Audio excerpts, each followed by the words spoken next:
a new home for a while. Let me feel alive. Nothing to hold me back. Take my time, just enjoy the ride.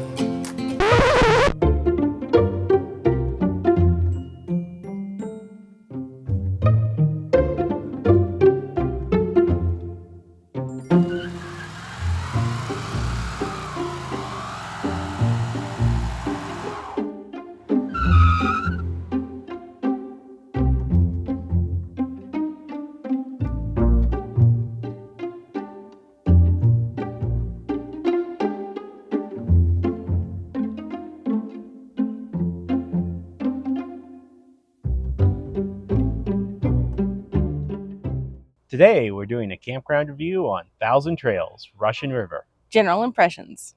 This is a hilly campground with lots of twists and turns, and that's not just the roads. For Thousand Trails members, this is free. However, for non-members, it's $67.50 a night. Campsite. The campsite was fairly quiet with not a lot of road noise or train noise, which was really nice.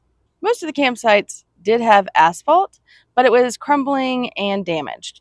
And they had a lot of campsites with a really steep trajectory trying to back the rigs into the campsites. So there were scar-like drag marks across the asphalt.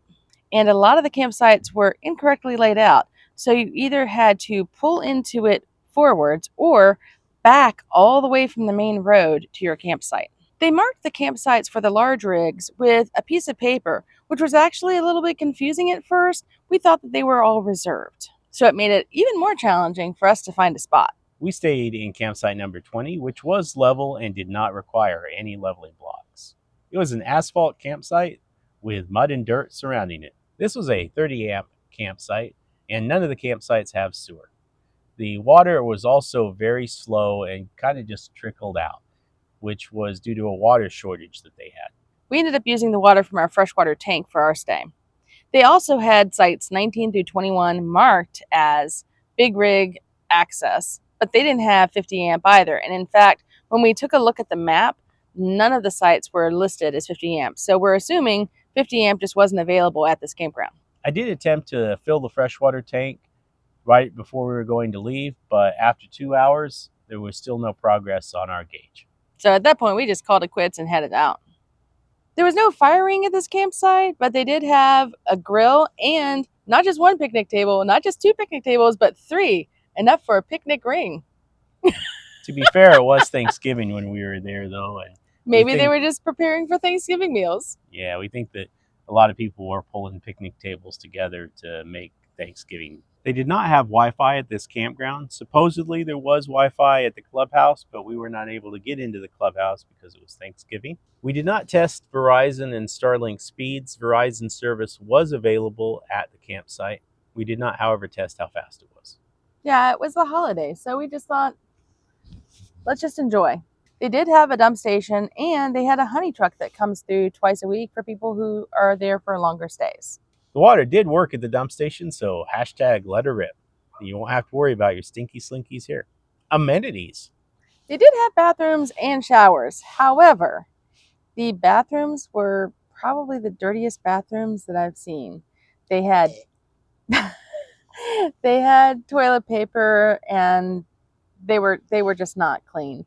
And the showers not only were dirty, but they didn't have any running water to them, which is kind of a key component for a shower. They also did have dumpsters that were easily located, but some of these were full and overflowing, and people were setting trash next to the dumpsters. Another thing that bothered us was that the water fountains were filled with trash. Again, this could have been because it was the holiday. They had one washer and one dryer at each of the bathrooms. It was $2 to wash and dry. They were not working due to the water situation. Hopefully they'll fix that soon. They did have a playground for the kids. They had a basketball court, tetherball, horseshoes, a community picnic area, as well as 2 fire pit areas. Not surprisingly, they did not have a pool. As you're noticing the trend here, there was a water shortage at this campground. Dog friendliness. There was no off-leash area or any designated dog walk areas. There were, however, multiple pickup stations located throughout the park, and they were fully stocked. That's the most important part. It is.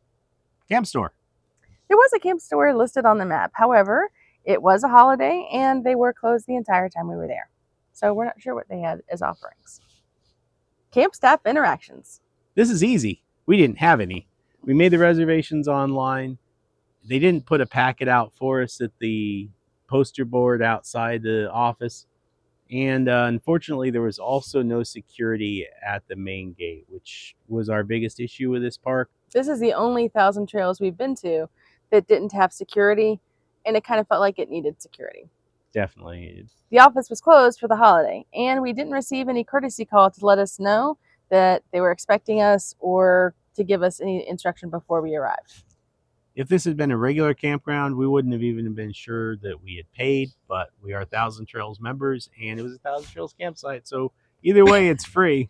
Right. I mean, it was late Thanksgiving evening, and we just said, whatever, we're just going to pull in, find a spot, park for the night, and head out in the morning.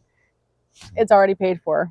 But to your point, if it had been a regular campsite, I'd have probably had to call them back the next day and just said, hey, are we all settled up? Because we weren't even sure that they were expecting us. Right. Additional information. One of the biggest issues with this park, aside from the fact that there was no security guard, was the roads. The roads were very skinny, not well maintained. Most people had driven across the corners so many times that the corners had sunk in many places. I definitely would not recommend coming to this place after a heavy rain or at night, because you'll probably get stuck somewhere or hit one of the other rigs that are there. In fact, we didn't even know how to find a good site for our rig until somebody...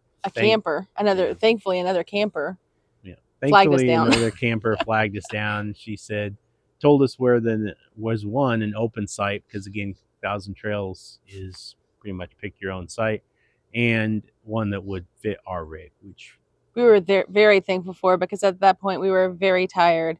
It had been a long day, and we were done with trying to travel and figure it out, and just trying to navigate around that campground was so stressful, especially in a big rig.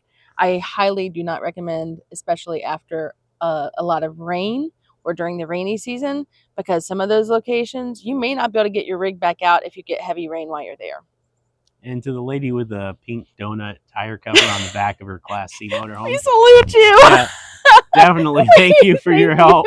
If you're watching this, thank you again for helping us find the right spot. Another thing that you might want to keep in mind is if you have a rig that's not very powerful, meaning it's hard for you to pull it up a steep grade, you'll want to be careful here, because there are multiple places, including the entrance right next to the office, where my emergency brake would not hold our rig in place. I had to stay in the truck and hold my foot on the brake in order for us to stay by the office area. We also recommend, because of the water issues, that you fill up your freshwater tanks, and because of the lack of sewer, that you empty your black and gray tanks before you come. So hashtag fill her up and hashtag let her rip before you show up to this campground. Now, the moment that you've been waiting for, where we tell you how we rate this campground. But before we get to that, please make sure to like and subscribe. It really helps us out. It lets us know that you like this content so we can bring you more. And it makes sure that you don't miss another one of our videos. Now we'll go ahead and put up on the screen how we rate these campgrounds in Google reviews, as well as RV Trip Wizard. For rooms, we gave them a 1. I don't think it's terribly surprising that we gave this rating by our previous comments, but I would just say the lack of sewer and the sheer lack of water anywhere in the park definitely made this rating a 1. For service, we gave them a 1. We gave them a 1 because there wasn't any. It was the holidays, but there was no phone call or any type of even recognition that we'd made a reservation. And the lack of security really did concern us. Hopefully that is different in the future. For location, we gave them a 2. We gave them a 2 because they are right next to Highway 101, which was nice, but they were very difficult to get in and out of. Overall, we gave them a 1. Yep. Okay. We are thankful that this was not our first Thousand Trails experience. If it had been our first, it would have probably been our last. We've heard that a lot of the Thousand Trails are hit or miss, and for us, this was definitely a miss. General impressions. I say typically. campground with lots of twists and turns. And that's not just the roads. Our campsite was a 30 amp campsite with no sewer at the campsite. None of the campsites in that has sewer. Just start that bit over here. Yeah, because you said the campsite like 4 times. Ding, ding, ding, ding. I mean, because quite frankly, I think if they had a pool here, people would be jumping in to shower off. Yeah. But I mean, well, yeah, I don't want to say as we already said anyway. Campstore. Oh, sorry, I wasn't done. Shake it off. Shaking it off. Shake it off. Okay. You ready? Yep. Really ready? Oh yeah. I don't think this is terribly surprising by the previous comments that we've made, but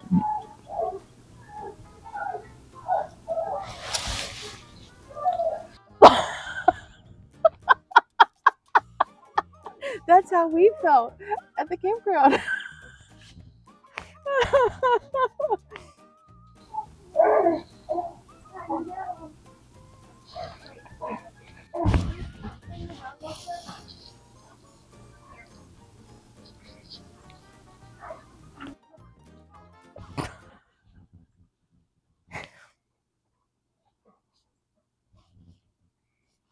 To see some of the ones that we've really enjoyed, make sure to check out our other campground videos.